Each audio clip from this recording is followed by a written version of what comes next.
In a city of ghosts, where power is a whisper and violence a promise, one woman's quiet life was about to be shattered. She was an artist, a healer, a soul who saw beauty in the broken. He was Dante Galley, a name spoken only in fear, a king ruling an empire of shadows, his heart encased in ice.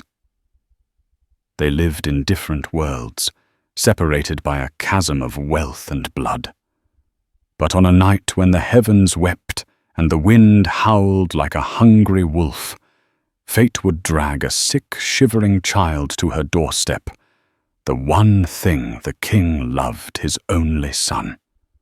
She didn't know that her simple act of kindness would be a lit match in a room full of dynamite, and that the man who owned the city's darkness was about to change her life forever. The rain came down in angry slanted sheets, turning the streets of Vidya into slick black mirrors that reflected the city's neon-bled heart. For Lucy Gabrielle, the storm was a symphony.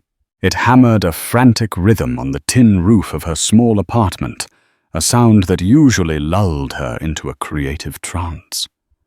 Tonight, however, it felt different. It felt restless, charged with an energy that made the hairs on her arms stand on end. Lucy was a creature of quiet corners and soft light. Her apartment, nestled above a sleepy Italian bakery in the city's older, grittier quarter, was her sanctuary. Canvases leaned against every wall, some splashed with the vibrant chaos of city life, others holding the serene stillness of a forgotten landscape. The air smelled of turpentine lavender and the sweet scent of baking bread that perpetually drifted up from below. By day, she worked part-time at St. Jude's Community Clinic, a place where hope was often in shorter supply than bandages. By night, she painted, pouring her soul onto the canvas.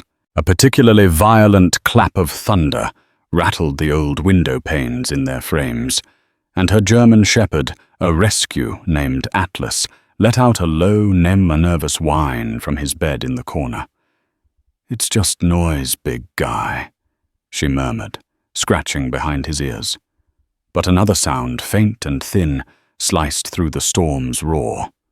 It was a cough, a desperate, wet cough that sounded too small for the fury of the night.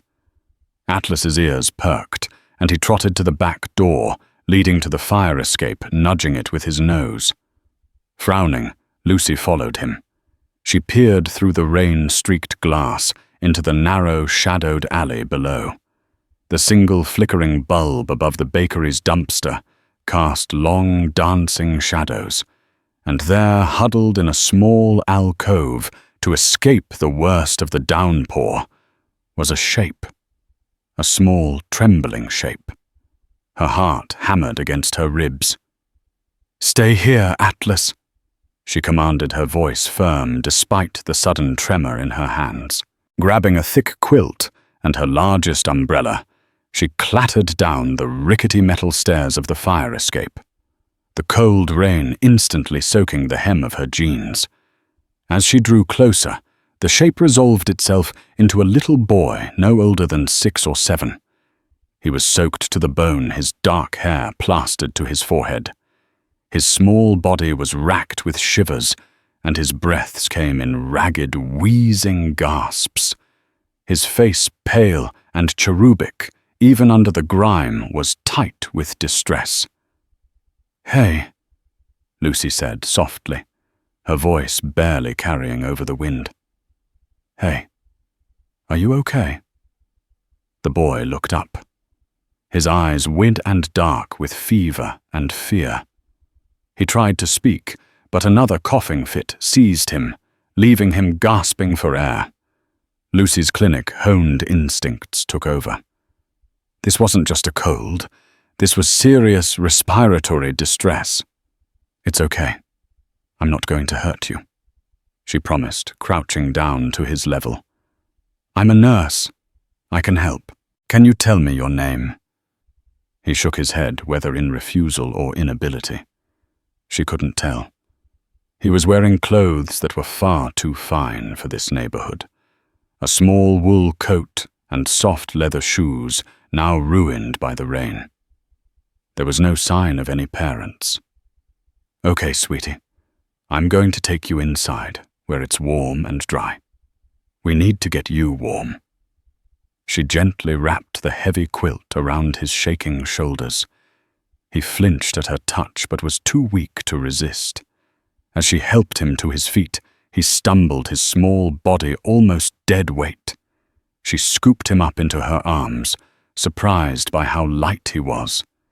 He coughed again, a weak rattling sound, and his head lulled against her shoulder. Climbing the stairs with the boy in her arms was a struggle, but adrenaline fueled her. Once inside, she laid him on the sofa near her small electric heater. Atlas approached cautiously, sniffing the boy, and then looking at Lucy with concerned eyes, before lying down on the rug nearby, a furry, silent guardian. Lucy worked quickly, her hands sure and steady. She peeled off his wet clothes, her heart aching at the sight of his thin, shivering frame. She dressed him in an old, soft t-shirt of hers that swallowed him whole and tucked him under a pile of warm blankets. She checked his breathing. It was shallow and rapid, a clear sign of an asthma attack or something worse, exacerbated by the cold and wet. She didn't have a nebulizer, but she knew a few tricks. She carried him into the bathroom and turned the shower on, as hot as it would go, letting the small room fill with steam. She sat on the floor with him cradled in her lap, rubbing his back and whispering soothing words. "Just breathe with me, sweetie, in and out, slow and easy. You're safe now." Slowly, agonizingly, the steam began to work. The wheezing in his chest lessened, and his breaths grew a little deeper. The panic in his eyes began to fade, replaced by a profound exhaustion. He leaned his full weight against her, his small hand weakly gripping the fabric of her sleeve. "Leo," he whispered, his voice a tiny hoarse thread of sound. "Leo," Lucy repeated softly. "That's a beautiful name." "I'm Lucy." She carried him back to the sofa. His fever was still dangerously high. She pressed a cool, damp cloth to his forehead, and he sighed, his eyes fluttering closed. For the first time since she found him, he seemed to relax. As she watched over the sleeping child, the gravity of her situation began to sink in. A well-dressed little boy appears in her alley in the middle of a storm, sick and alone. Where did he come from? Who was looking for him? She should call the police, she knew. But a strange, protective instinct stayed her hand. He was so vulnerable. What if they took him somewhere cold and impersonal? She would wait, she decided. She would wait until the morning, until the storm passed, and he was stronger. She had no way of knowing that the storm outside was nothing compared to the one she had just invited into her life.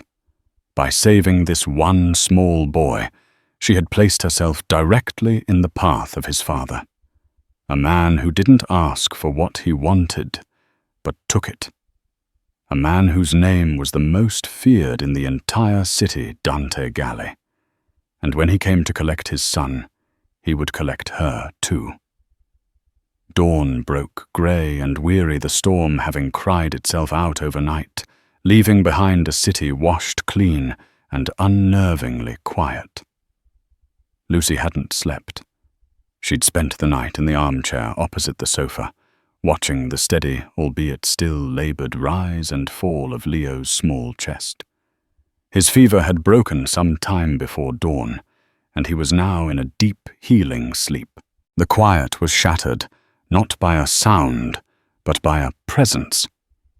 Atlas, who had been dozing at her feet, suddenly lifted his head, a low growl rumbling in his chest. He stood positioning himself between Lucy and the door, his hackles raised. Lucy's blood ran cold. She listened, straining to hear over the drip of water from the eaves. There was nothing. No footsteps on the stairs. No sound from the street. Yet the feeling of being watched was overwhelming. Then came the knock. It wasn't a loud or demanding sound. It was 3 soft, deliberate raps against the wood. Precise, confident, and utterly terrifying in their subtlety. It was the knock of someone who knew you were home. Someone who knew you would answer. "Who is it?" she called out, her voice trembling slightly. There was no answer, only silence. Atlas growled louder. Hesitantly, Lucy moved to the door, her heart a frantic drum against her ribs.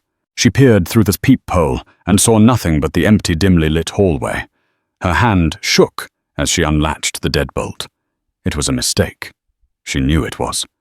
But the thought of Leo waking up to a commotion was worse. She opened the door just a crack. The man standing there seemed to pull all the light from the hallway into himself, leaving only shadow. He was tall, impeccably dressed, in a tailored black suit that seemed to absorb the very air around him. His face was all sharp angles and unforgiving lines, handsome in a way that was more dangerous than beautiful. His dark hair was swept back, and his eyes, a startling, intense shade of grey, were fixed on her with an unnerving stillness. He looked less like a man, and more like a statue, carved from granite and ice. Behind him 2 other large men stood like sentinels, their presence a silent, suffocating threat. The man's gaze flickered past her into the apartment. A muscle in his jaw clenched, the only sign of emotion on his stoic face. "My son," he said. His voice was a low, smooth baritone laced with steel. It wasn't a question. It was a statement of fact. Lucy's throat went dry. This was him. This was Leo's father. The fine clothes, the palpable aura of power and menace. It all clicked into place with horrifying clarity. This was not a man you wanted to be on the wrong side of. "He's here," she managed to whisper. "He was sick. I found him in the alley." The man, Dante Galley, though she didn't yet know his name, didn't react with the relief she expected. His grey eyes ran over her, analytical and suspicious, as if he were assessing a threat. He took a step forward, and Lucy instinctively moved back, allowing him to enter. His 2 guards remained outside, turning to face the hallway, a clear message to any who might interfere. Dante walked into her small apartment, and it immediately seemed to shrink. Overwhelmed by his presence, he moved with a predator's silent grace, his gaze sweeping over her canvases, her meager furniture, before landing on the small figure asleep on the sofa. At the sight of his son, the ice in his expression finally cracked. A flicker of raw, unguarded emotion, relief so profound it was almost painful, crossed his features before being ruthlessly suppressed. He knelt beside the sofa, his large, powerful hand gently brushing the hair from Leo's forehead. He touched the boy's cheek, assessing his temperature. "Papa," Leo murmured, his eyes fluttering open. "I'm here, Toro," Dante whispered. The Italian word for treasure sounding impossibly soft from such a hard man. "I'm here now." Lao's gaze found Lucy, and a small smile touched his lips. "The angel found me, Papa." Dante's eyes lifted from his son and locked onto Lucy's. The suspicion was still there, but it was now warring with something else, something complex and unsettling. He had expected to find his son in the hands of his enemies, a pawn in a brutal game. He had not expected to find him being cared for by a woman with kind eyes in a small apartment that smelled of paint and lavender. He rose to his full height, turning to face her. "My name is Dante Galley. I owe you a debt." The name sent a jolt of pure fear through Lucy. Dante Galley. The Dante Galley. The ghost, the phantom head of the city's most powerful crime family. Stories about him were whispered in hushed, fearful tones. Tales of rivals who vanished, of a ruthlessness that was legendary. And she had his son. "I don't want anything," she said quickly, wanting only for him and his terrifying presence to be gone from her life. "I just wanted to make sure he was safe." Dante gave a humorless smile. "People always want something from me. But you took him in. You cared for him. Why, he's a child. He was sick and scared. Anyone would have done the same." "No, Dante," said his voice flat. "They would not have in this city. Kindness is a liability." He paused, his gaze intense. "Leo is not well. He requires constant care. You have a nurse's hands, calm, capable." He looked around her apartment again, his expression unreadable. "You will pack a bag. You are coming with us." Lucy stared at him, dumbfounded. "What?" "No, I can't. Leo is safe with you now. I have a job, a life here. Your job at the clinic is no longer your concern. I will compensate them for their loss. As for your life," he said, taking a step closer, "it has just been irrevocably altered. You have seen my son at his most vulnerable." "You have seen me," he gestured to Leo. "He trusts you. He called you an angel. I do not let angels out of my sight, Ms. Gabrielle, especially not when my enemies are circling." It wasn't a request. It was a command backed by the unspoken threat of what would happen if she refused. She was no longer just Lucy Gabrielle Painter and part-time nurse. She was a loose end, a complication, and Dante Galley did not tolerate complications. His solution was simple. He would absorb her into his world. He would put her in a gilded cage right beside his son, where he could watch them both. Fear warred with a strange sense of resignation. Looking at Leo, who was watching them with wide, hopeful eyes, Lucy knew she had no choice. Her simple act of compassion had become a chain binding her to the most dangerous man in the city. "Pack your things," Dante repeated, his voice softer now, but no less absolute. "Marker will assist you." He nodded to the door, and one of the guards, a man with watchful eyes and a scar bisecting his eyebrow, stepped inside. Lucy's sanctuary had been breached. Her quiet life was over. She was being taken. The Galley mansion was not a home. It was a fortress perched on the highest point of a private cliffside estate overlooking the turbulent grey ocean. It was a monolith of dark stone and black-tinted glass. A 10-foot wall topped with vicious-looking wrought iron spikes enclosed the property. Men with watchful eyes and subtle bulges under their jackets patrolled the manicured grounds. It was beautiful, opulent, and as welcoming as a prison. Lucy was given a suite of rooms that was larger than her entire apartment. It had a private balcony with a breathtaking, lonely view of the sea, a foster bed draped in silk, and a bathroom clad in floor-to-ceiling marble. It was a cage, but a gilded one. Her first days were a blur of disorientation. Her life was now dictated by Leo's needs and Dante's unspoken rules. She rarely saw the man himself.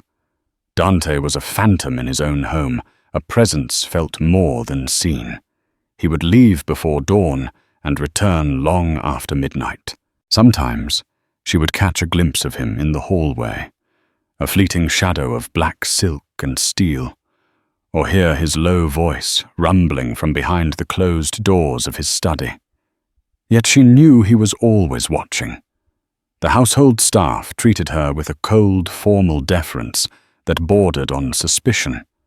The man named Marco Dante's head of security was her constant shadow, his gaze missing nothing. Her sole focus became Leo. The boy clung to her, a small satellite orbiting the warmth she provided. She discovered he was a bright, sensitive child who loved to draw and listen to stories. She also discovered the true extent of his illness.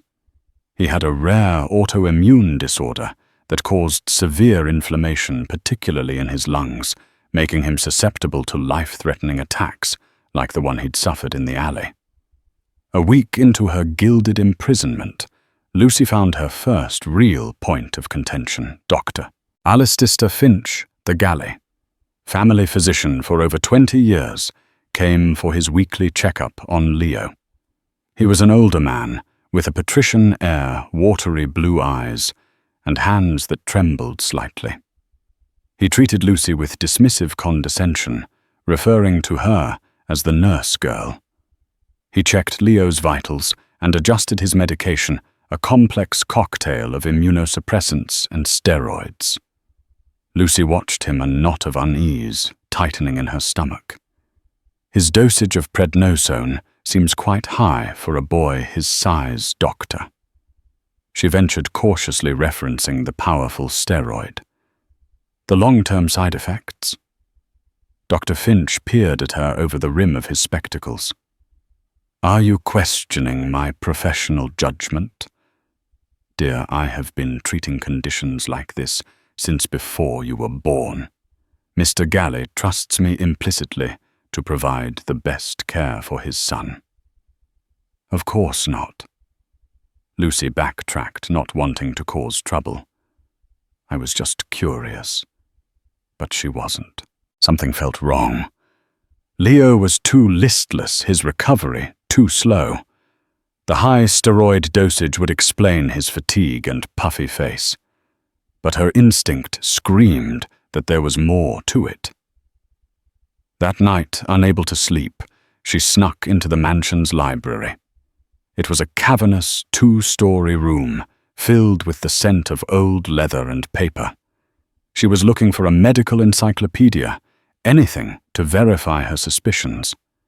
What she found instead was a small leather-bound photo album left on a side table.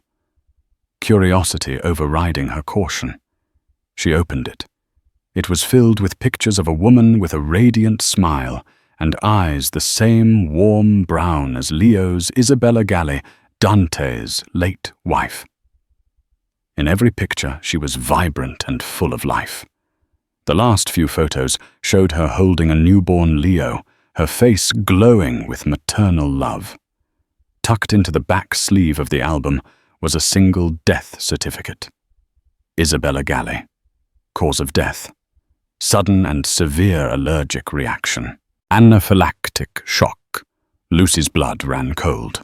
According to the date, Leo, who would have been 4 at the time, had started showing symptoms of his own autoimmune disorder less than a month after his mother's death. It was too much of a coincidence. Autoimmune diseases could be triggered by trauma, but this felt different. Darker. A floorboard creaked behind her. Lucy jumped, whirling around to see Dante standing in the doorway watching her.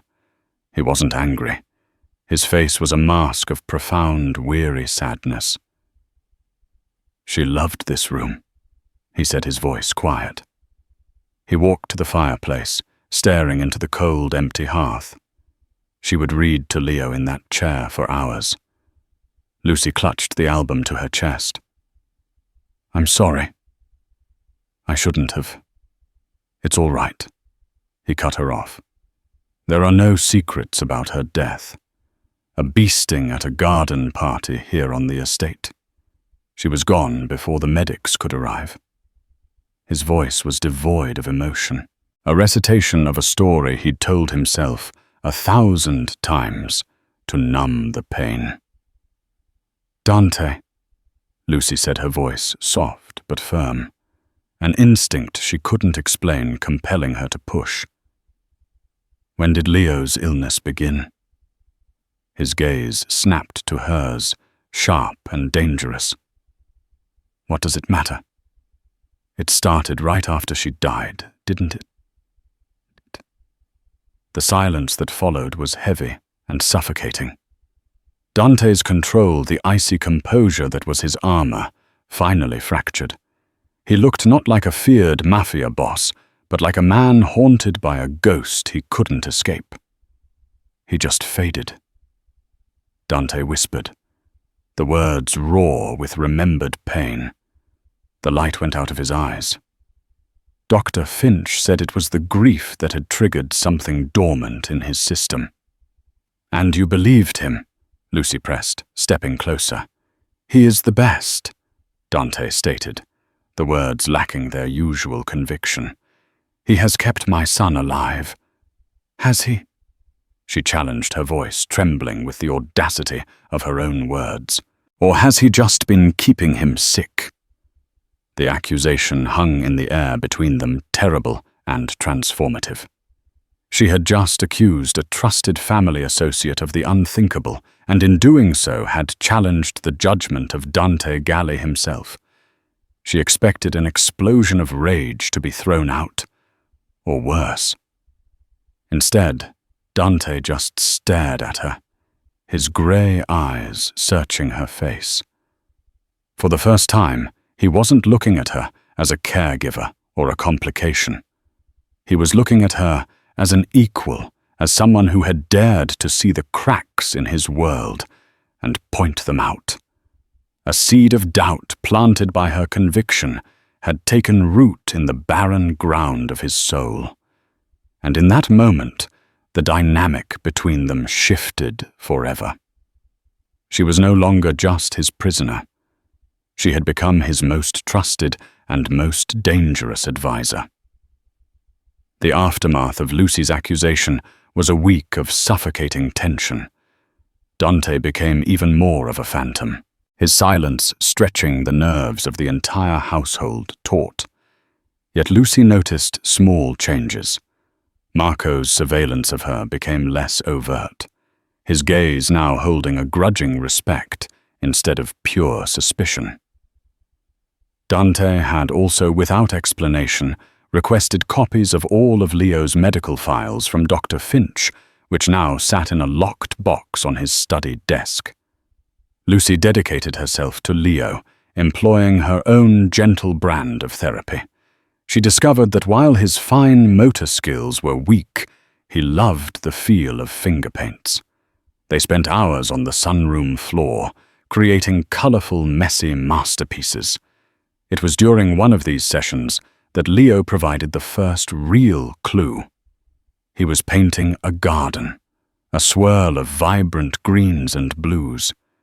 In the middle he painted a large angreal-looking yellow and black striped circle. "That's a big bee, sweetie," Lucy commented gently. Leo shook his head, his small face serious. "Not a bee, a needle bee." "It hurt, Mama." He touched his own arm. "Dr. Finch gives me needle bees, too. He says they'll make me strong like Papa." Lucy's breath hitched. A needle, a syringe. It hurt, Mama. The official story was a bee sting. But what if it wasn't? What if a 4-year-old boy had seen something he didn't understand, and his memory had twisted it into a needle bee? She had to see those files. Her opportunity came late one night. A violent argument erupted from Dante's study, his voice a low, controlled roar, clashing with the higher, panicked tones of another man. Lucy slipped out of her room and crept down the grand, curving staircase. She saw Marco standing guard outside the study, his posture rigid. The door was slightly ajar. "The Suloff shipments are gone." "Vanished from the port," a voice wed from inside. "It wasn't my fault, Dante. I swear. Failure has consequences, Silvio." Dante's voice was lethally calm. "You know this." Lucy didn't wait to hear more. This was her chance. She slipped past the distracted guard and into the study. It was a deeply masculine room, dark mahogany, the scent of expensive whiskey, and a massive desk that dominated the space. The box of medical files was there. It was locked, but a small silver letter opener lay beside it. Her heart pounding, she slid the thin metal into the lock mechanism. With a prayer and a jiggle, it clicked open. She worked frantically, her eyes scanning the pages of medical jargon. It was all there, just as Dr. Finch had said. But then she found it. Leo's initial blood work from 2 years ago, right after his mother died. Tucked behind it was a second report, one with a different letterhead from an independent lab. She realized it was Isabella's toxicology report from the hospital on the day she died. Dante must have requested it, but perhaps never understood what he was looking at. Lucy's nursing knowledge, while basic, was enough. She saw the markers in Isabella's report, traces of a rare plant-based alkaloid, a potent allergen that would be almost untraceable unless you were specifically looking for it. In Leo's early reports, the same alkaloid, but in minute, non-lethal doses.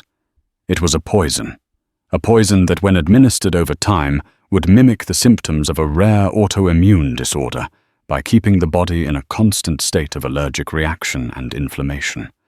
Dr. Finch wasn't treating Leo. He was systematically poisoning him. The immunosuppressants and steroids he prescribed weren't fighting a disease. They were fighting the poison, creating a terrible war within the boy's body that kept him perpetually weak and dependent. A cold dread, sharp and absolute, washed over her. Who would do this? Why? The argument in the hall ended abruptly. Footsteps were approaching. Panicked Lucy shoved the files back into the box. But in her haste, Isabella's toxicology report slipped out, sliding under the heavy desk. There was no time. She clicked the box shut just as the door swung open. Dante stood there, his face a thunderous mask. His gaze fell on her, then to the box of files on his desk. The fury in his eyes instantly morphed into a cold, lethal stillness. "What are you doing in here?" he asked, his voice dangerously soft. "I was worried," she stammered, her mind racing for a plausible lie. "I heard shouting." He walked towards her, his presence utterly intimidating.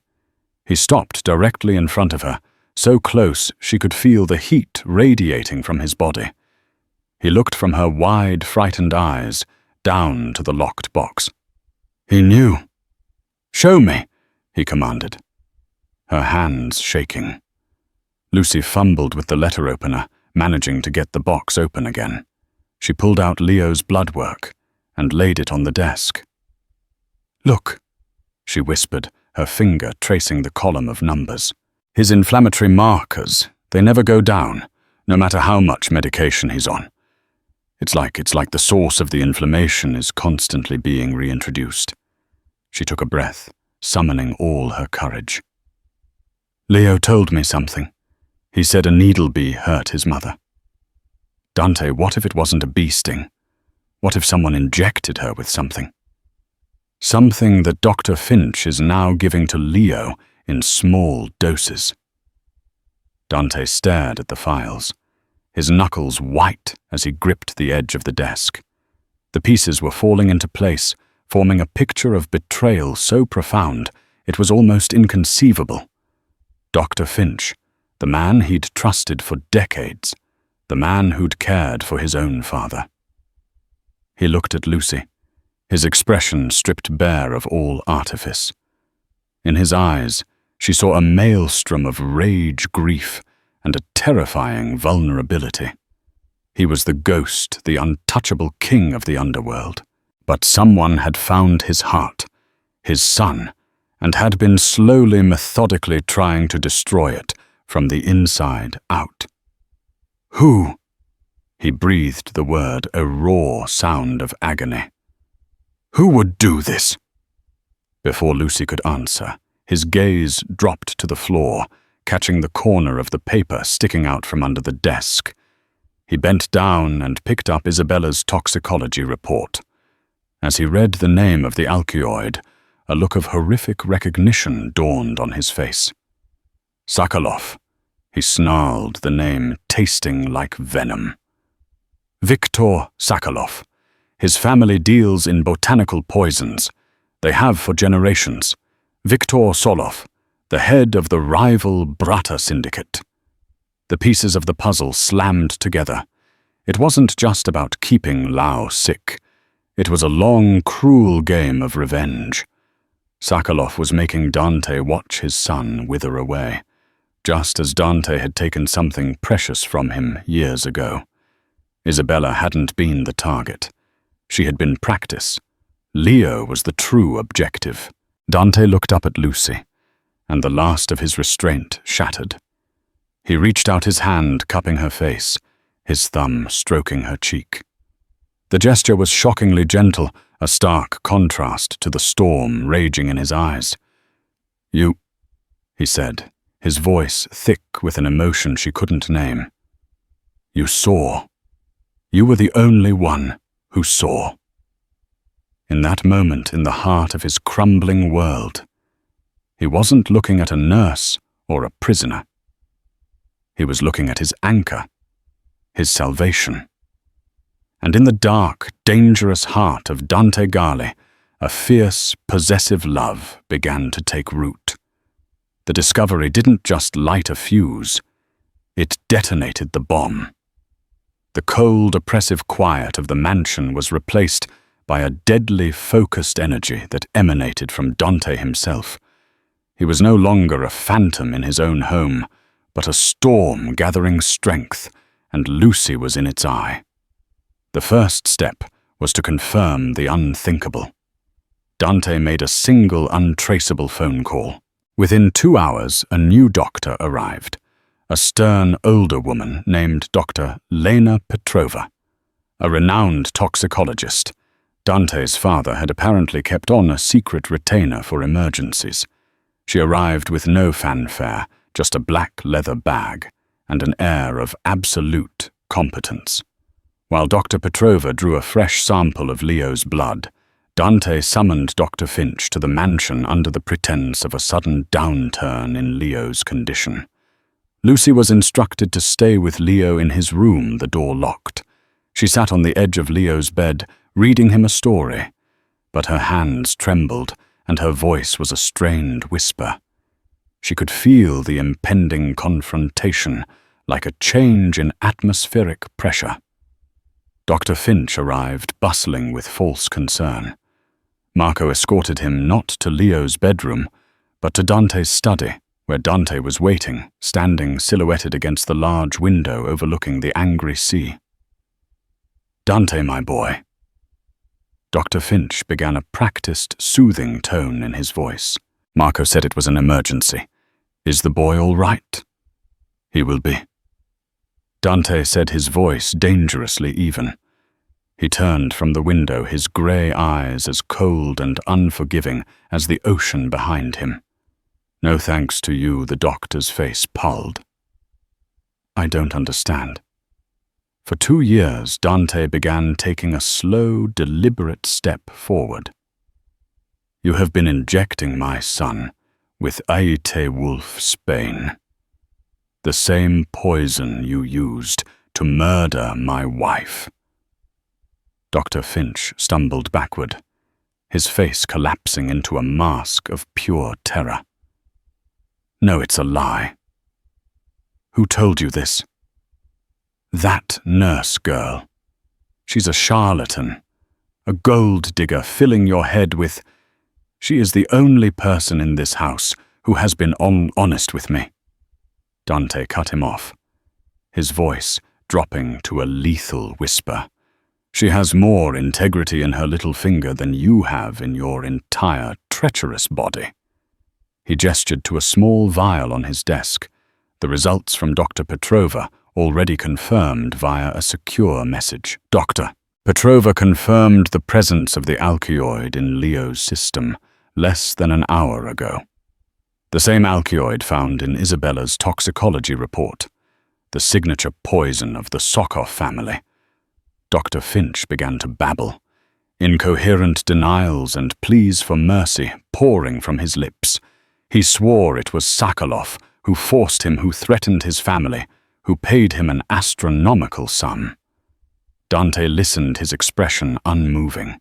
When the doctor finally ran out of words, dissolving into pathetic sobs, Dante simply nodded to Marco, who had been standing silently by the door.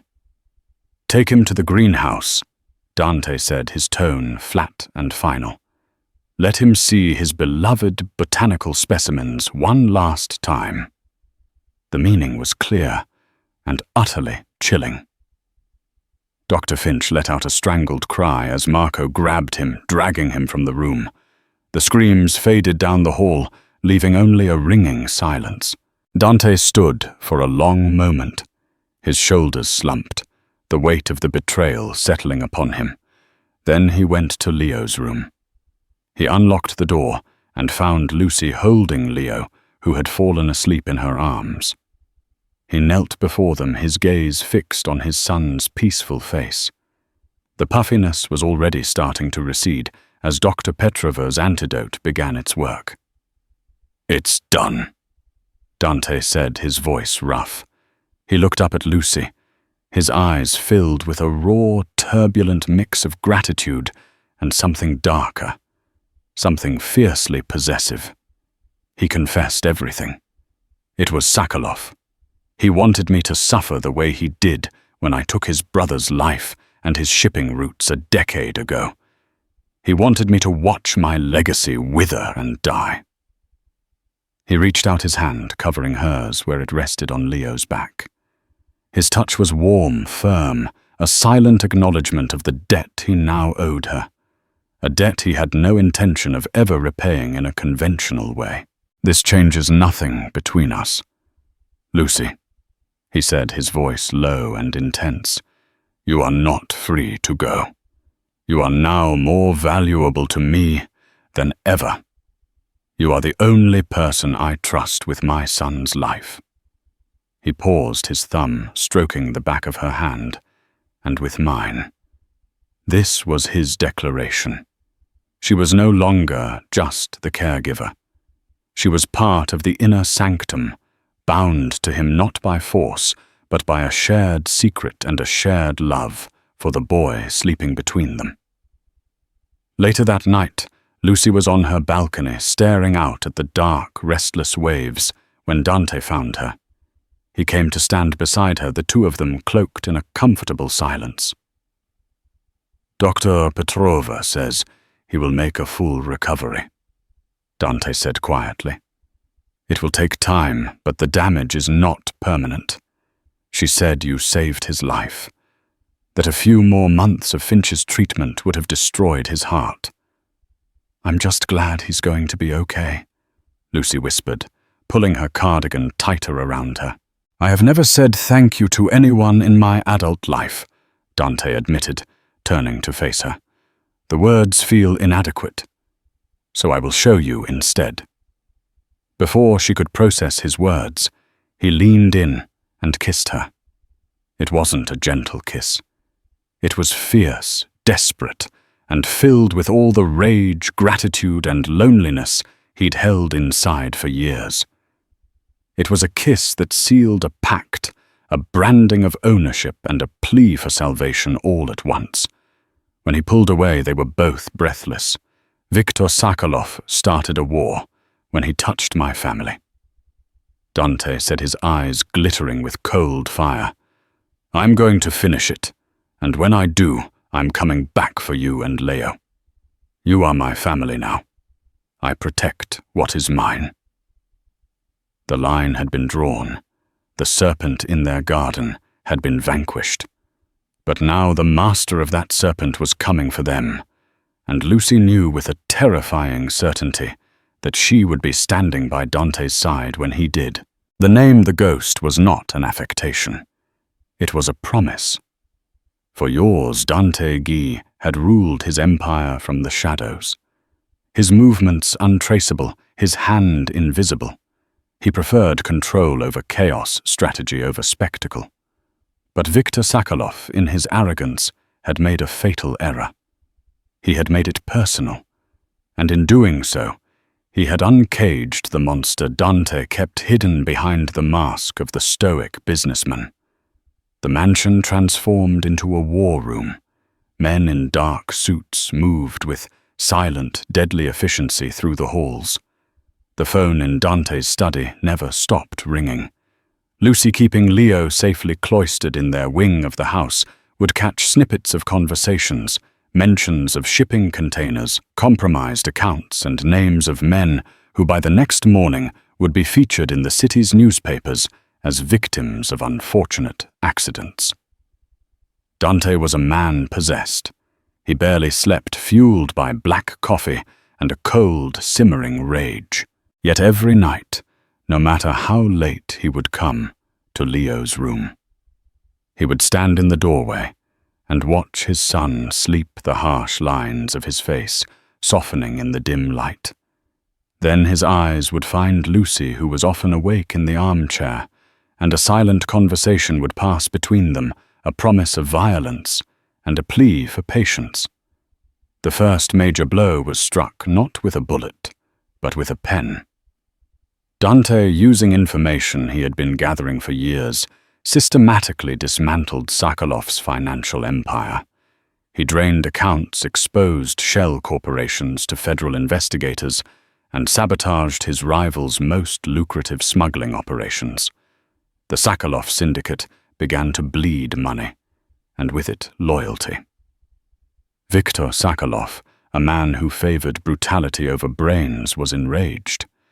He retaliated in the only way he knew how, with brute force. A car bomb was discovered under Marco's vehicle, deactivated only minutes before it was set to detonate. A sniper's bullet shattered the armored glass of the library window where Dante had been standing only moments before. The threat was no longer distant. It was at their door. The breaking point came one rainy afternoon. Lucy was with Leo in the indoor pool, a beautiful glass-enclosed space, helping him with his physical therapy. His strength was returning daily, the poison flushed from his system, his laughter echoing in the humid air. It was a moment of pure, unadulterated joy. That joy was shattered by the sudden, deafening roar of a helicopter appearing over the cliffs. Before Marco and his men could react, two figures rappelled down, landing on the expansive lawn outside the pool area. They were carrying rifles. Marco's voice crackled through the hidden speaker in the wall. "Lucy Code Black, get to the safe room now." Panic seized her. She scooped Leo into her arms and ran her bare feet, slapping against the wet tiles. The safe room was hidden behind a section of the changing room wall, but before she could reach it, the glass wall of the pool exploded inwards in a shower of deadly shards. One of Sokolov's men stood there, his rifle raised. Lucy shielded Leo with her body, bracing for the inevitable, but the shot never came. A blur of motion came from the side, and the gunman was on the ground, a knife protruding from his throat. Dante stood over him, not in a suit, but in tactical gear, his face a mask of primal fury. He had been in the mansion's private gym, and he moved with the lethal grace of a panther. "Get Leo to safety," he snarled at Lucy, his eyes already scanning for the second attacker. Just then the other gunman appeared at the shattered opening, leveling his weapon at Dante. But before he could fire, Marco appeared behind him, and the sound of a silenced gunshot echoed in the room. The second man collapsed. It was over in seconds. But the violation had occurred. Sokolov had breached their fortress. He had gotten close to Lao. That night, Dante came to her room. He didn't speak. He simply walked to her and pulled her into his arms, burying his face in her hair. His powerful body trembled with the adrenaline and rage of the day's events. He held her not like a boss, not like a king, but like a man, terrified of losing the only light in his world. He will never get that close again. Dante vowed, his voice a raw whisper against her skin. This ends tonight. He pulled away his hands, framing her face, his grey eyes burning with an intensity that stole her breath. I told you I protect what is mine, Lucy. You, Leo. You are my world now. He kissed her, then a deep, soul-searing kiss that was both a claiming and a surrender. It was a promise made in the crucible of violence and fear. In that moment, surrounded by danger, she felt safer than she had in her entire life. She was his, and he was hers. Dante left her a few hours later, melting back into the shadows. He and Marco, along with a small elite team of his most trusted men, left the estate in an unmarked vehicle. Lucy didn't know where they were going, but she knew they would not return until Viktor Sokolov was no longer a threat. She stayed up all night watching the sun rise over the ocean, praying not for the soul of a good man, but for the safe return of her monster. The city held its breath for 2 days. The silence from the criminal underworld was absolute, a sign not of peace, but of a profound and brutal shift in power. On the third morning, the news broke. The sprawling warehouse district at the city's industrial port, a known stronghold of the Soalov syndicate, had been devastated by a series of gas explosions. The authorities reported numerous casualties, including, it was rumored, Viktor Sokolov himself, whose body was said to have been identified by a unique silver ring on a finger found amongst the debris. Dante returned just before dawn. Lucy heard the crunch of tires on the gravel driveway and rushed to the foyer to meet him. He walked through the door, not unscathed. He had a deep gash on his forearm, hastily stitched, and a dark bruise high on his cheekbone. His eyes were heavy with a weariness that went beyond physical exhaustion. But he was alive, and he was victorious. He stopped in front of her, the scent of the cold night air, smoke and iron clinging to him.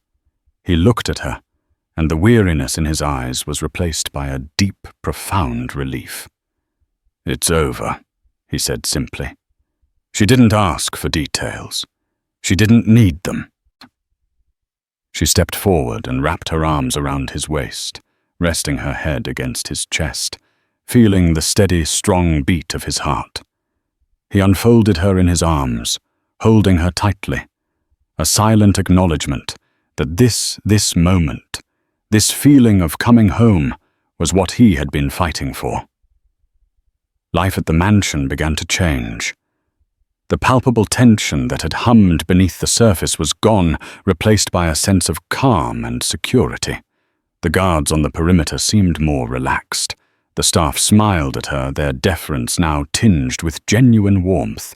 They knew her place was no longer that of a guest or an employee. She was the woman who had captured the ghost's heart and saved his son. She was to be the new lady of the house. One perfect sunny afternoon, a month later, Dante took Lucy and Leo down to the estate's private beach. Leo, now healthy and vibrant, his laughter as bright as the sunshine, ran along the water's edge, chasing sandpipers. He was a different child, no longer pale and listless, but filled with energy and joy. Dante and Lucy watched him, standing side by side. "Look at him," Dante said, a rare, genuine smile touching his lips. "You did that. You gave him back his childhood." He turned to her, taking her hands in his. "You gave me back my life, Lucy. I was a ghost living in a mausoleum, waiting to die. You and Leo, you are my heart. I cannot and will not live without you." He reached into his pocket and pulled out a small velvet box. He opened it to reveal a stunning diamond ring, its central stone flanked by 2 grey diamonds that perfectly matched the color of his eyes. "I am not a good man," he said, his voice thick with emotion. "I live in a world of darkness and violence. I cannot offer you a normal life or a safe one. But I can offer you my wholehearted devotion, my loyalty, my protection. I can offer you my name and a love that is deeper than this ocean. Marry me, Lucy. Be my wife. Be Leo's mother in truth. Be my queen." Tears streamed down Lucy's face as she looked from the ring to the man holding it, and then to the boy, splashing happily in the waves. This life was dangerous. It was complicated, but it was also filled with a love so fierce and powerful, it eclipsed everything else. Her small, quiet life was gone forever. But in its place, she had found a family. She had found a home in the heart of the storm. "Yes," she whispered, her voice choked with tears. "Yes, Dante, I will." He slid the ring onto her finger, and it was a perfect fit. He sealed their promise with a kiss, not the desperate, frantic kiss of their past, but one that was deep loving and full of the promise of a shared future. As Leo ran back towards them, his face beaming, Dante scooped him up, placing him between them. The 3 of them stood there, wrapped in each other's arms. A new family forged in photo and shadow, finally standing in the sun. Her journey began with a simple choice on a stormy night. To help a sick child, she never could have imagined that this single act of kindness would lead her from a quiet, paint-stained apartment into the heart of a criminal empire. She walked into the lion's den and found not a monster, but a haunted king in desperate need of saving. Lucy Gabrielle didn't just heal the Mafia boss's son. She healed the man himself, chasing away the ghosts of his past and showing him a future he never thought possible. Theirs is a story that proves that love doesn't always bloom in the light. Sometimes it grows in the darkest of places, becoming a fierce, unyielding beacon that can guide even the most lost souls home.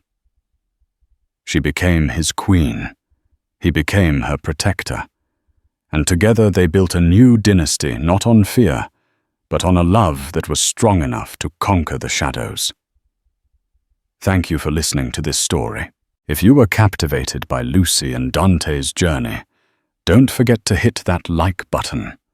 Share this video with a friend who loves a thrilling romance, and subscribe to the channel for more tales of love, danger, and destiny. We'd love to hear your favorite part in the comments below.